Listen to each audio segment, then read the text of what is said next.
Hello and welcome to Face to Face. My name is Godfred Akoto Boafo. My guest today is celebrating his birthday, but wishes he could have brought home a far greater gift, an AFCON title.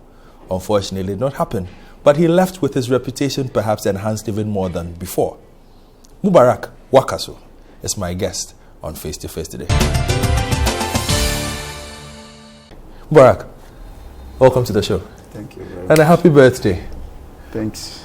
You don't look too happy. It's been a while since the tournament ended, but I can see the disappointment is still on your face. Yeah, still finding time to recover from that.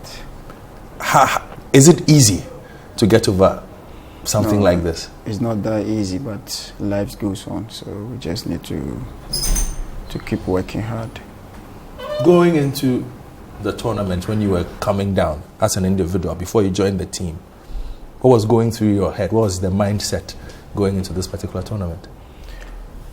You know, it was like going to war, and we all know when you are going to war, you need to prepare yourself and looking ahead of winning. So ours was to win what we wanted, which was the trophy.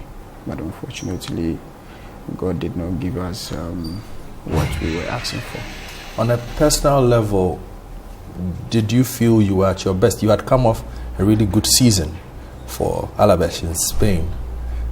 Did you feel that on a personal level you were playing as good as you had played in a long time? You know, that's what I'm always looking ahead to have. That's my job. That's what I'm doing. So I'm always like, I want to do my best to get more than what I'm having now. So that was what I have in mind. And there are those who say Wakaso plays football angry. Is that true? Yeah. It's deliberate? I can say it's true, but I'm doing it with a reason. And the reason is I'm looking for a bright future. And when you are looking for a bright future, at least automatically it gives you a chance to fight harder and harder. Has that always been your mentality as a young boy from Tamale? Yeah, since I started playing football, that's how I've been playing. So the Wakaso we see on the pitch and the Wakaso off the pitch, we should not confuse the two. Two very different persons. Outside the pitch, I'm a different kind of person. I give people the opportunity to come closer to me, to also share my experience and to learn from them, because it's not everything that I know or everything that I can do. So I also have people around me who learns from me, who I also learn from. I know it's a painful memory, this AFCON, but since it's the most recent, after that game against Tunisia, you went into the press conference and you were crying. What was going through your head? Okay, it was all about the confidence Ghanaians had in us, and it was all about the sacrifices that we went through just to win the trophy, and at the end we couldn't even reach far for people to think, oh, maybe we've tried, but we did not get it. That was what I was thinking in me, and that was why I shed tears. Do you feel Ghanaians share the same level of pain that you share since you've been back and you've listened, you've read what people say about the performance of the team? You know, normally I'm not kind of person who follows what people say. Although I do listen, but I don't follow it, because at the end, in you know the reality. So the most important thing is to have what you think or what you have in you. But also, with the comments of people, you try to pick the ones you think you should have done, then to move on. You've been playing AFCON since 2013, which was your first in South Africa. You were top goal scorer at AFCON. if I recall. I was in South Africa. I saw that tournament. Yeah. Your game has evolved a bit. You are a bit more defensive now. Is that also deliberate? What has changed? Because you were very, very offensive, taking shots. These days, those things don't really happen. Yeah, sometimes it depends the one you are playing with. You know, like I said, Thomas is more offensive than I do. And always we need to get one in the middle to help the defenders. And as you can see, this AFCON was a difficult AFCON, because the reason why I said that now everybody knows how to move the ball, defend well. So whenever you are in the game, you need to read the tactics of the other team and to also know how to stand in the game. Did Ghana underestimate our opponents in that group? Benin. Somebody said, oh, Benin, they cannot beat Ghana. They cannot stand Ghana. To be honest, in our camp, we've never underrated any team, because as you can see, during the qualifiers, we saw what happened against Kenya and all those things. So it was a bigger lesson for us. And to know that now football is not like before when they say Ghana. But now, as you can see, Madagascar and some few countries were in the AFCON, which they really surprise people. So they are full of surprises in the game right now. So I don't think we underrated any team. But after the disappointment of that Benin draw, you had Cameroon, which is a big team. It's almost like a local derby, Ghana and Cameroon. What did you guys tell yourselves going into that game? Because post-game, the general consensus was this was a very good team performance, even though Ghana did not win. Okay, our mentality was not to lose, but just to get a point or a points, which we really play good with our mind.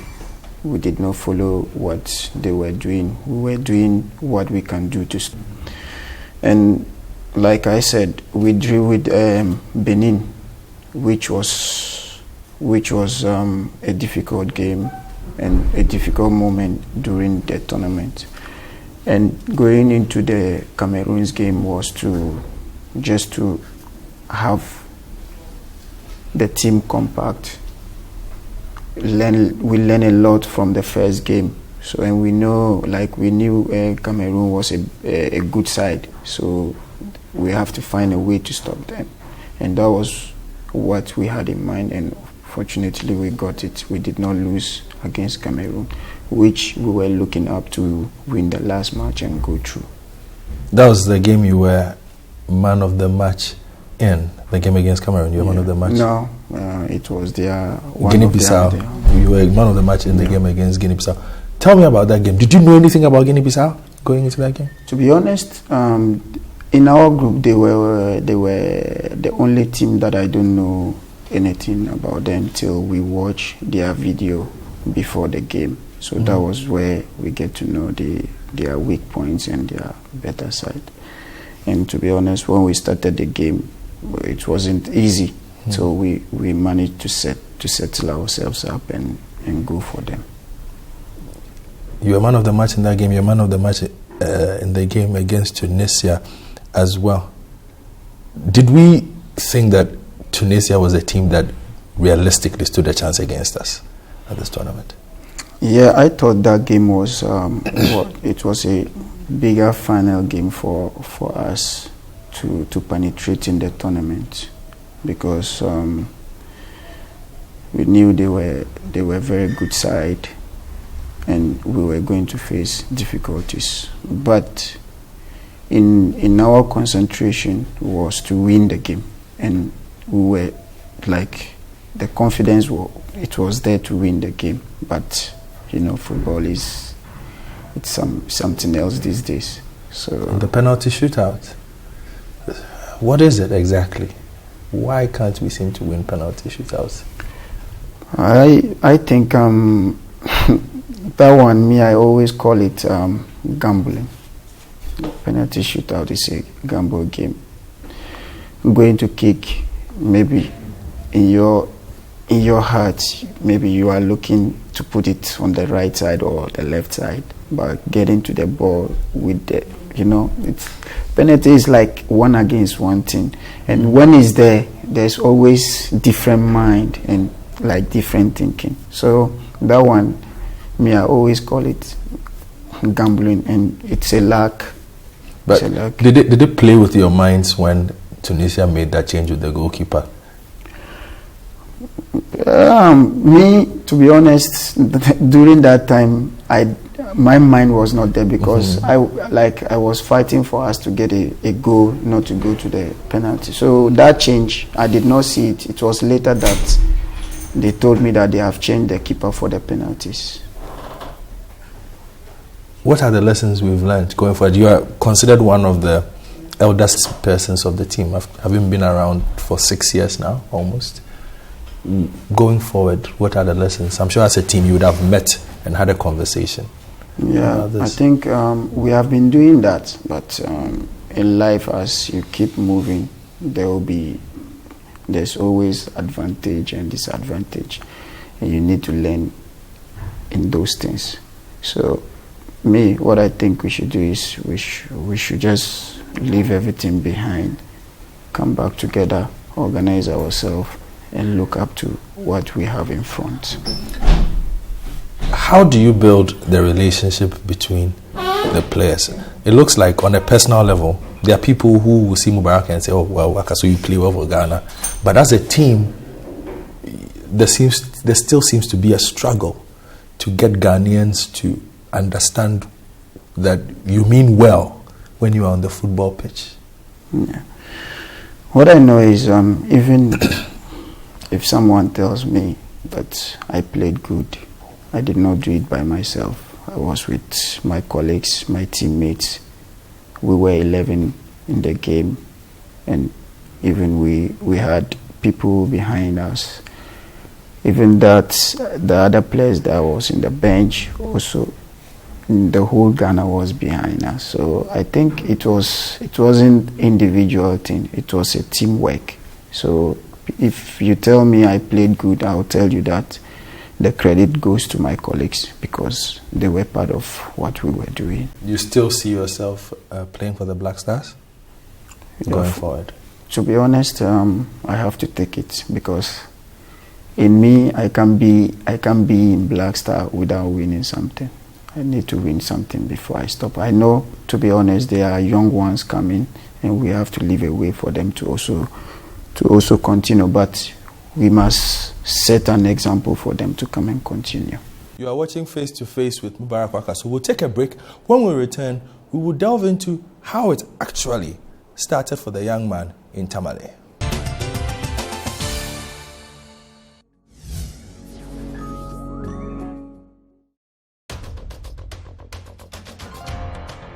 Tune in to The Point of View, Mondays and Wednesdays at 9 p.m. as Bernard Avlet takes the news further. He will bring the right guests, ask them the relevant questions, and get you the real insights you need on the big stories for the day. Now, when the minister is saying they didn't do a pressure test, question is, why didn't they do a pressure test? Because you have two geological bodies and you want to know whether it is the same oil so that you can understand how you will sweep it and how you can develop it.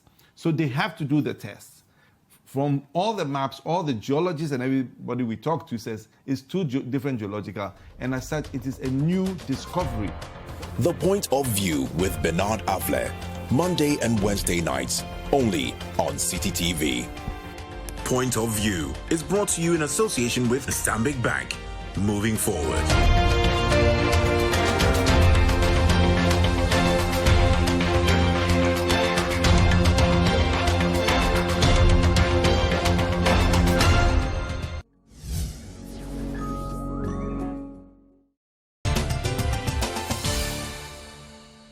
Welcome back to Face with Mubarak Wakaso of the Black Stars. Let's talk a bit about you though. How does a boy from Tamale find his way to Obuasi, then to Spain? How did that journey go? Okay, I always say this. If I tell you that I knew I was going to be like this, then I'm lying to you. But it was all about hard working, sacrificing, looking forward to get what I want. And I've passed through with a lot of like different kind of people and all those things, different kind of players. But mine was to do what I want to do for myself.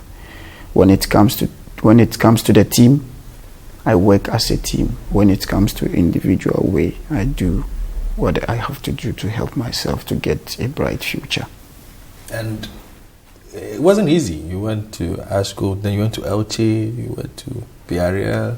Yeah. It looks like it's at Espanyol that things really started for you. But by then you'd been in Spain for 4 or 5 years. To be honest, it wasn't an easy journey. But, you know, like I said, it's just about how you prepare your mind. Perhaps you can share a few secrets. How do you prepare your mind? There are a lot of Ghanaian footballers out there who go and come back very quickly. You have gone and stayed. To be honest, till now, that's how I am. I put myself into the game, and when I'm doing it, I know I have nothing behind. I don't know how to do anything apart from football. So I know football is my life, and that's where I should protect my life. So whatever I'm doing in football, I make sure that I do it for myself. And if you love your life, you always go for a better thing for yourself. So, and nothing good comes easy. You need to suffer. And when you are suffering, just make sure that you suffer today, and the next day you'll be in a good way.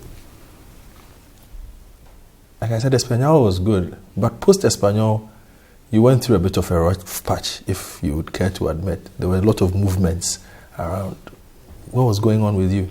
Okay, to be honest with you, that was what people think, and that was the mind of people. But in my side, yes, things were not like in Espanyol. And the reason why people were saying that, because in Espanyol, everybody used to see me. But where I left to, in Russia... You went to Kazan? Yeah, Rubin Kazan. I think none of Ghanaians or a lot of people doesn't watch Russian league. So normally, if they are not seeing you like before, that's what they would think. But things wasn't that bad like that. Although wherever you go, you must face difficulties. And then you went to Celtic, yeah, as well as Scotland. Wakaso, you should be a geography teacher. You've been everywhere. Yeah, my colleagues used to tease me. Yeah, my Spanish colleagues, they used to tease me that you have been everywhere. You have them, but sometimes it's also part of the game. It gives you a chance to learn. So right now, wherever I'm going, I know what I'm going to face there. You are at Alaves. It didn't start too well, but you found yourself again and were one of the best players getting by the end of the season. Tell us about Alaves. What's the place like? You seem to have rediscovered. Basically, maybe it's the blue and white. Espanyol was blue and white. Alaves is blue and white. Okay. Is a very good team, small team, which they care about the players. And before they will get you, they already know what you can do. So when you get there, they give you chance to also show them what you have. And to be honest, I don't think I had a difficult moment in Alaves. Just that when they changed our first coach, everything got bit difficult, but at the end it was okay. So I don't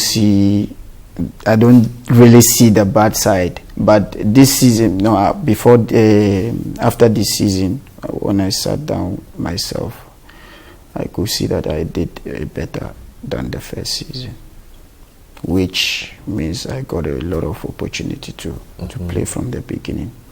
Has your game changed? Because I recall early in your career, they will say Wakaso is a walking red card, or a walking yellow card at least, a walking suspension.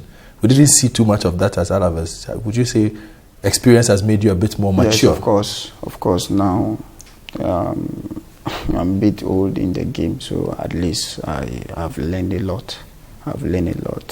And even sometimes my colleagues will say, hey, Wakaso plays 5 games without yellow card, or maybe 4 yellow cards to be suspended.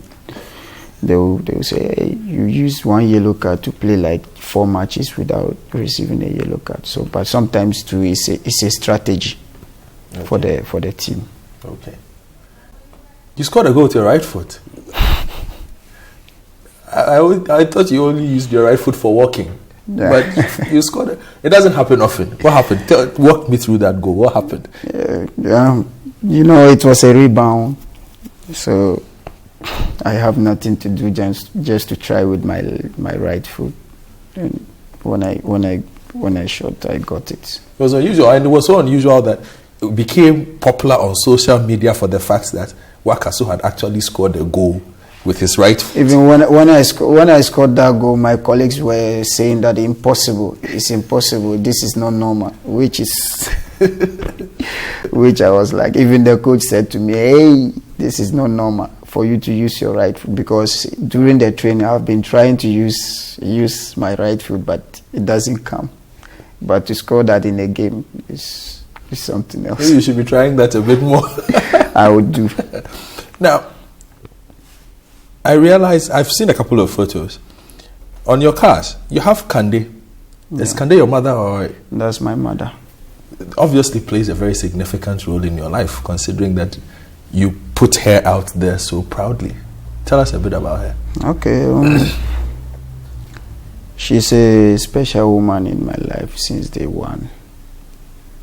She always makes sure that I get whatever I want, which means when I was young, when I'm going to play a game, in the evening I would tell her to wake up midnight and do prayers for me, because the next day we are having a game.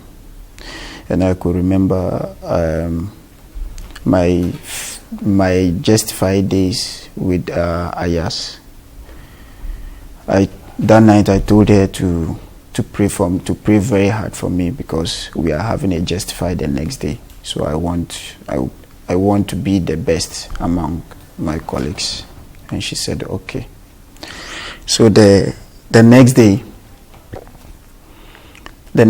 I was in the house, and it was a time to go for the justify, and I was laying, and she came out shouting on me, "Are you not going?" Whatever. So I was just running around. So he went and reported me to my senior brother, the one you saw here. So he went and reported me, and we all were running away from our senior brother, because he was the one that disciplined us when we are doing well. So my senior brother came and told me, "Hey, what are you doing here? Go." So I thought I was late, but when I went to the field, I was the first person. So we were there like 10-15 minutes. My colleagues came in with the balls and everything with the coach. And the white man was even angry, and he said he's not going to do it no more, and blah, blah, blah. So the elders tried to convince him, and he said, okay, even if I watch, I will not pick a player, because I'm not more interested. So when we started the Justify, I was the only player he picked among my colleagues, yeah. And he was like, he wants to go with me that day. So I can see why your mother is front and center for you. That is it. And she must be very proud of what you have achieved in your career, and perhaps even more as a man, not just as a footballer. That is the reason why I'm still under them, because whatever I'm doing, I still make sure that I talk to her and see her opinion. But you know, our mother, sometimes there are something like that. You just say okay, but you know the better one too for yourself. Your brother, you spoke about your big brother, who basically also played a fatherly role in your life. Your younger brother also plays. Yeah. Very similar to you. Is it deliberate?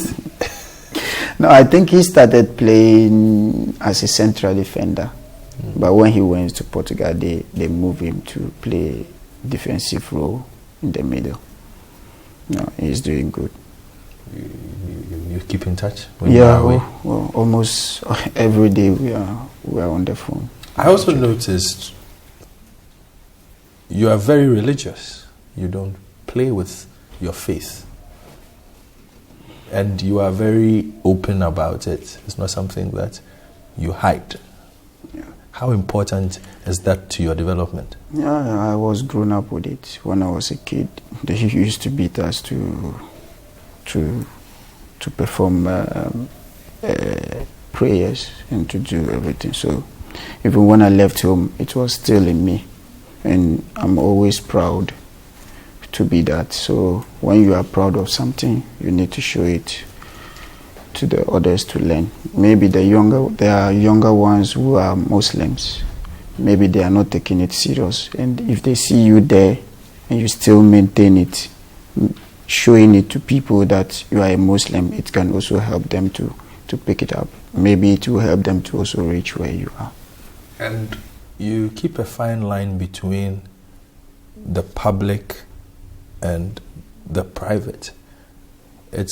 You show what you want to show. How difficult is it maintaining a private persona, considering you are so famous? In Accra, people might let you walk, but in Tamale, I know you can't walk in the streets.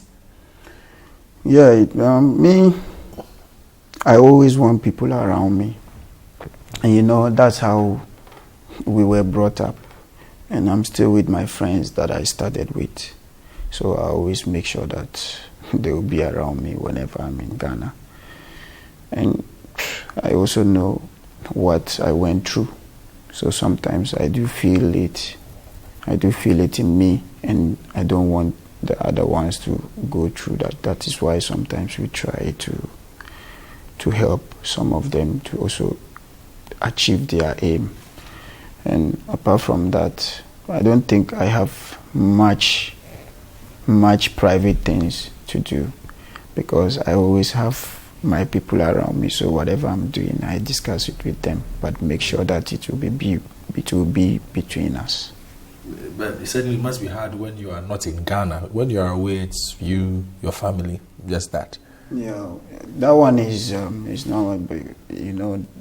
When you are outside, you are there to work, and so there's nothing you can add to it. You just need to concentrate and work. When you are free, when you come here, you have chance to do whatever you want to do. Do your kids come to the pitch to watch you play when you're away? Yeah, they do. That is the reason why I said they asked me to bring the man of the match. They want the man of the match trophy in Spain. Yeah, they want to see it. So they said when I'm coming, I should bring it. What do they tell you when they see you watch game? Do they criticize you? No, after the game, when I call, they will just say, hey, Bob. They call me Bob. They say, Bob, you were the man of the match. You actually did well. And the day I cried, they say they saw me crying for the first time. What happened? They are kids, so they don't know what is going on. I said, because we lost. Any boys? You have boys? Yeah, I have 3 boys. 2 girls. Any of them showing any signs of talent? Almost all of them. There are the 2 boys are left like me. Oh, and, you passed it on. Yeah. And they always wish to be like me. Yeah. And I want them to be more than me. So you've been giving them small coaching? Yeah. Even when I'm going to training and they are not schooling, they follow me to the training over there. There's a conversation about money that a lot of people feel footballers don't make good decisions with money. You seem to have done fine. What advice do you give footballers who make money? Because the reason I'm asking you this is, you made money early. You were very young. You left Ghana when you were 17 or so. Yeah. So you made money early, and you've been on the same trajectory for a very long time. How do you manage that? Okay, me,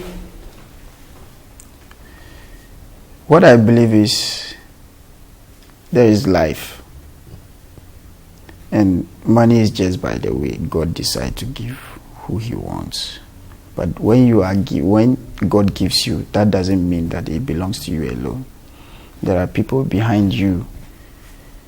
Maybe because of them, that is the reason why God gives you that opportunity. My policies, I don't use my money where it's supposed not to use. I use my money where I have to. And that is the reason why when I'm praying to God, I pray to God to tell him, yes, I need money, but when you are giving me money, give me the good one. The money that I can control, not the one that will control me. I hope you understand what I mean. So, I can't tell how I use my money, but I always make sure that I make good use of it, and the people around me will also benefit from it. You've spoken about, we had this conversation about you going to a lot of places. I know Spain has been good to you, but is that the best league you've played in? So far, it's the best league for me. What is it about? How, you look across the water and see England. A lot of people talk about the English league. Your style, some might say, is almost English. Yeah, that's what people are telling me, but I haven't get opportunity to play there. So right now I can't say, okay, I need to be in England by force until I get the opportunity. But what is it about the Spanish game? What makes it good? You can see when we are playing, you can see there is space. We play with more technique. With the ball moves more than the human, you understand. So, and I've been there for so many years, so I understand the style of play. Are you aware that there's always added interest when you came up against a Messi or a Ronaldo, just to see how you would perform? How is it like those ones? They're the ones Ghanaians like to talk about. Yeah, let's talk Messi first. No, to be honest with you, they are special in football. That one I can't hide from it. But when you are in the field with them, it's a business time, so you get no time to watch what he's doing unless you face him. When you face him, he can do what he can do, or you can also try to stop him. That's it. You look at you see a lot of, you have an academy system in your team. I'm sure a lot of academy, the teams in Spain have reserve teams. And then you look at the development of the game, because I want to talk about the basics. You started from grassroots football here. What are we not doing right in terms of closing the gap? We have the talent, but they seem to understand the game much better and teach it better than what we do here, even though we are naturally more talented. Normally, what I've seen in the Europeans, they're forced to be footballers, but they are not footballers. And back here, we have the talent. It's natural. But it's about how to maintain it, how to progress with the talent that we have here. Because the facilities that they have over there and the way they take care of their players is much different here. Yes, we don't have it, but I think there is a way to do and get it, or there is a way to do to show our talent, or to make our talent go high. If you were coaching in, say, Baoleshi Park right now, what would be the things that you would teach that you don't see being taught now? You know, football is not about what you normally do in the pitch. It's about how you psych yourself up. So it's mental. It doesn't matter the pitch you play. It's about how you want to work and where you want to be. That's an interesting dimension you've brought to the game. So mental strength is a key element to making the progress. To be like you said, I've been in the same pitch. I've played in the same pitch, and now I'm playing in a grass. And when I come to vacation, I still play in the same pitch.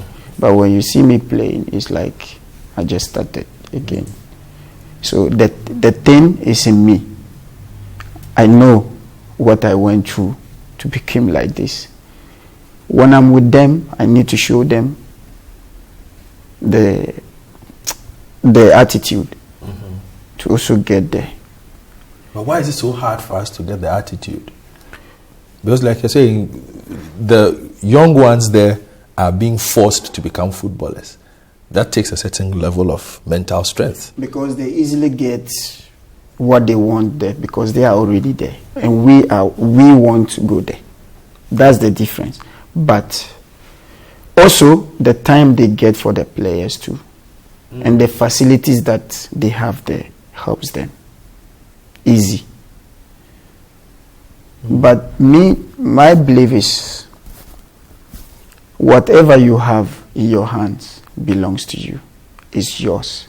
So even if we started playing if we are playing in the sun or anything, or we are training like 1 o'clock, 2 o'clock, it's hot and that's ours.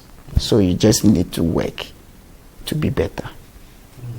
That is what you have. If you cannot change it, then work on it to go high. Interesting perspective from Mubarak Wakaso. I want to talk about coaching. Because Sepe brought you to the Black Stars. Yeah. What is the relationship like, you and him?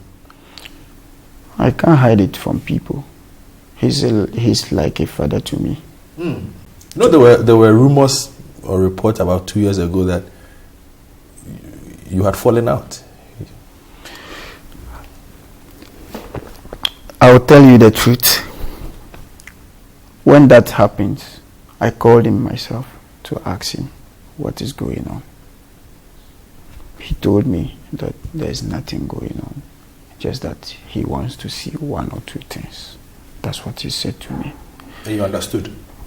Yes. Before he came back to Black Star, we were in contact. We were talking to each other. When he was in Sudan, we were talking. So in my relationship with him, okay, I picked the relationship in football, but later it was a different relationship. It wasn't about football. We talked to each other. I tease him because he knows that we tease each other. So I tease him always. He also tried to tease me. So it was like we joke, but when it's serious, we talk serious. So like when I heard that, I called him and I asked him, Coach, what is going on? This is what I heard. And I did not ask him, why didn't you invite me? You did not ask? I did not ask him that. What I asked him is what I was hearing. And he said, no, that's not true. He just want to see one thing. He also asked me what he heard, and I said, okay, that was it. Were you bothered at that point? No, yeah, I'm a human. At least I should be asking myself questions. Why is he doing that, or why am I not there? Do you get worried or upset when you hear the levels of criticism that he goes through with the general public? You seem to know him better. Yeah. Ghanaians look at him from a different side. Me, what I can say is what is going on right now is part of football. So there's no way, even if you talk bad about me in football, I'll never reply you because it's my job. I know what I'm doing. You are there watching me. So you are using what you've seen in me to talk, but you don't know what I'm doing inside. Okay. You spoke about a new generation. We saw some of them. Like 6 years ago, you were the new generation. In fact, let me ask you this one. You came with some crazy haircut, Wakaso, in 2013. You were known for crazy haircuts. What happened?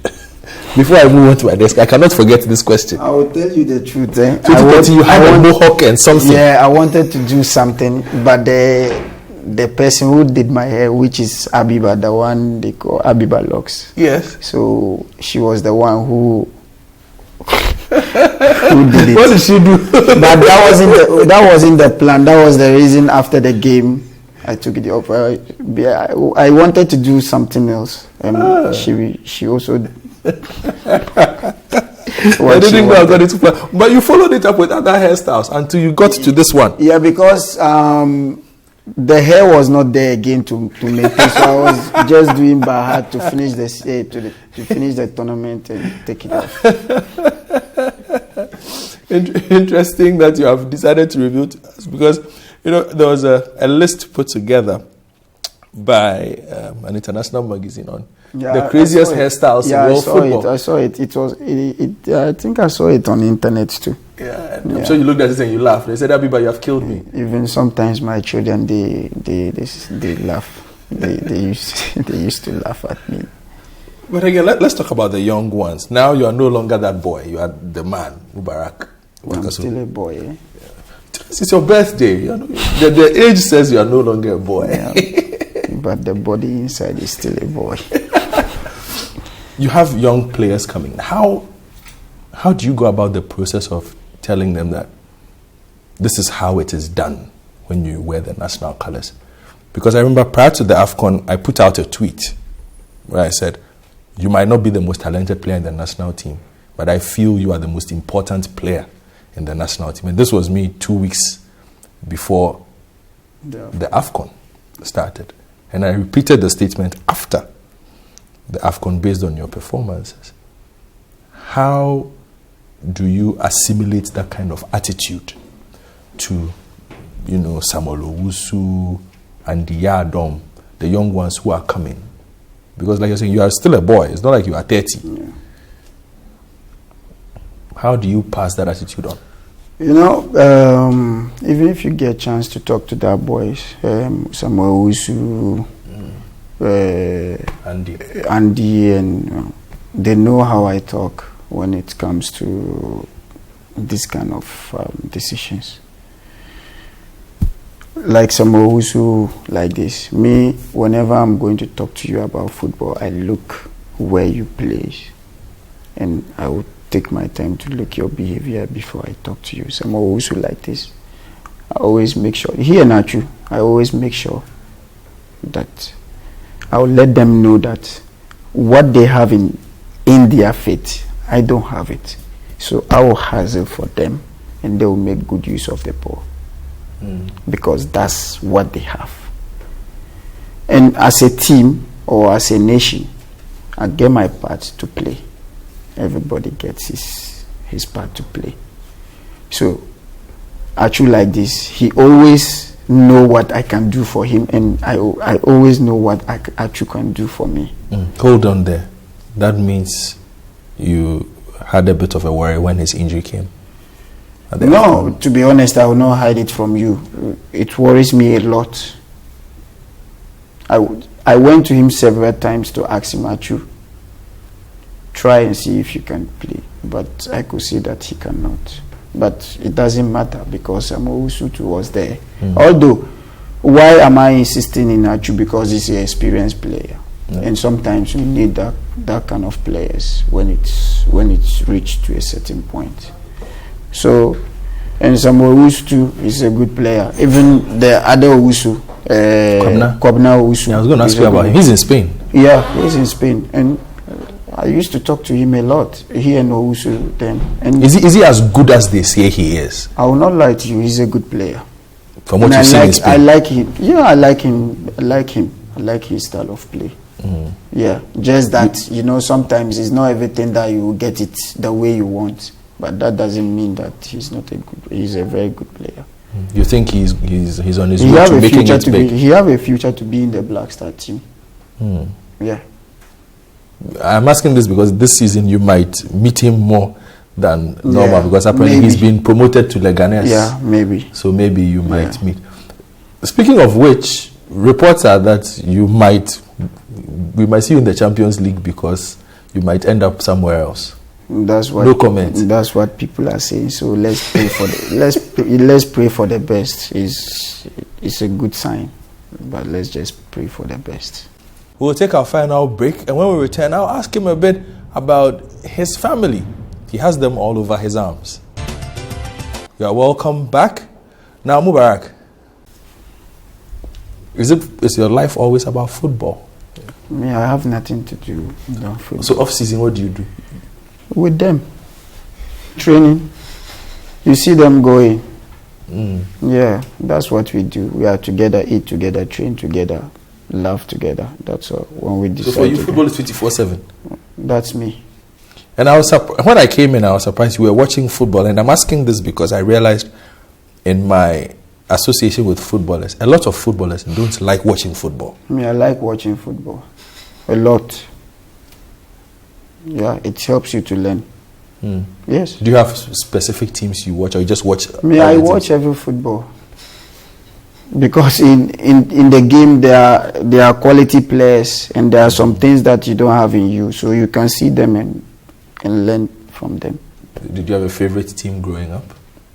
Me, wherever God puts me, that's where I want to. So you've always liked every team? If you come and it's good for me, I'll go. To be honest. That is your mentality? That's my mentality, because I need to enjoy what I'm doing to also gain from it. So when you come and I think it's good for me, I'll go.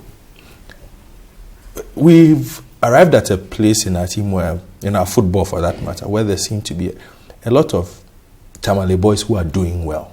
Yourself, Baba, Waris, a lot of them out there who, and all of you seem to be in the same age bracket. Did you know each other growing up anyway?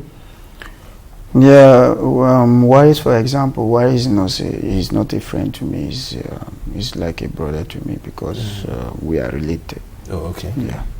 But Baba, I met Baba. The first time I met Baba was in Black Star, because he's young. He's younger. Yeah. But when I was in Tamale, when I was playing Tamale, I did not know anything about him. I only heard about him when he was in Kotoko. But the first time I saw him was in Black Star. And what is happening in Tamale? A lot of these young boys are coming through the system. Like in the 70s, 80s, everybody knew if you wanted good football, let's go to Tamale. Went a bit down, but if you look at the flavor of the month at the moment, it looks like, the ones who are coming up against seem to be coming from your part of the woods. Maybe we have been an example to them, I think. Because when we go to Tamale, we are always with them, we play with them, so maybe they are feeling it. And I think that's why they are lifting up again. How was it like for you to see Baba back on a football pitch, wearing the national colors after so long? It was so nice. And that was what we all wanted. And as you can see, when he came back, he showed it to the public that he still have it. I see you like your ink. I can see a lot of ink on your hands. It's all about my family. That's so walk me through. I see Mustafa. Who is Mustafa? That's my firstborn. Mustafa is your firstborn? Yeah. How old is he? He's 11. He's getting to 11 right now. And then I see Abdul Aziz. Yeah, that's my third. He's the third boy. Yeah. And then Huzaifa. That's a girl. Second, yeah, he's the second one. Okay. Then what else do you I have Farihan. Farihan here. Who's Farihan? That's my second last born. Okay. And the last born is here. Insan. Yeah. What does Insan mean? It's like a chapter in the Quran. Okay. Yeah. And then I see you have like a compass. Yeah. Somewhere there. Yeah, that's my direction. It gives me direction to move. Yeah. Interesting. And then you have the 5 stars. How did that one come about? That's the kids. So all the kids are the stars. Yeah. Okay. And then I see. Show me this one. Okay, this is your mother. That's my Hajia Kande Nabuzu. That's Nabuza. That's my wife. That's your wife. Yeah. How easy has it been for her, or how difficult has it been for Nabuza? No, I started everything with her. In Tamale? No, I met her in Obuasi. Or when you went to Ashko? Yeah. That's a really long time. Yeah. So she knows you inside out? I've been with her since day one. I'm asking this because it's not easy coping with somebody who moves from place to place, might not be around all the time. Yeah. Half the season he's not here, might be injured, goes through moods. You don't know when he's happy, when he's sad. You know, she must be some special woman. That's why I'm saying it's all about understanding. She knows what I'm doing, and she knows the kind of work I'm doing, so she doesn't bother herself when it comes to things like that. She knows that I'm always there for her, and she's always there for me. what's really important is to take good care of the kids. That's it. You have a new captain as well for the national team. Somebody you are very close to as well. Andre, are you? What did you make of that? What should Ghanaians expect of your brother? You and I know what he has done for the nation. But you know him better. You know him personally. No, but you guys knew him before I even met him. Am I lying? Well, we know him from the TV. Okay. You know him from sitting one-on-one. What I know is he's a fighter and he always wants to win something. And we are all behind him. Not even me. We are all behind him because he was a good captain to us. I'm not saying that the other captains were not good. They are all good. But this is it. This is his time. So and there's a new time coming because CAF will not allow you to forget that AFCON just ended. They've announced AFCON qualifiers. That's it. So that's why I'm saying that he's a guy who is planning who wants to win something. So he's already in plans to. But how do you pick yourself up from something like what just happened to say I'm going to play another AFCON qualifier? You know, just walk us through. Bro, that is the reason why I said we have different kind of people in this life, and that is the reason why we are not doing things alone. That is the meaning of team. Team means when it's bad, it's bad. When it's good, it's good.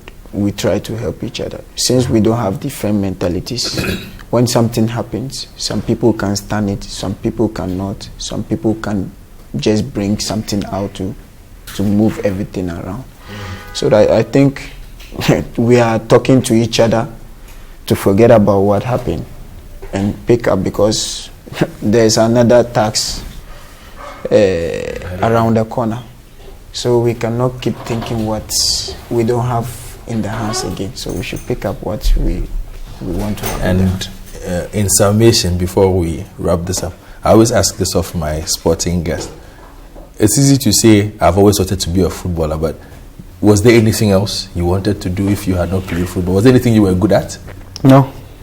For you, you always knew it was going to be football. I can't say I was bad in school. I wasn't bad in school, but my mind was to play football. And I do run away from school because of football. I do run away from Makaranta because of football. There was a time we were playing Coast game, which was a tough game.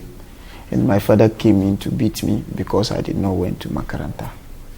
So for you, it's always been... So everything is about football. You've had no regrets about the decision? No, not at all. Not at all.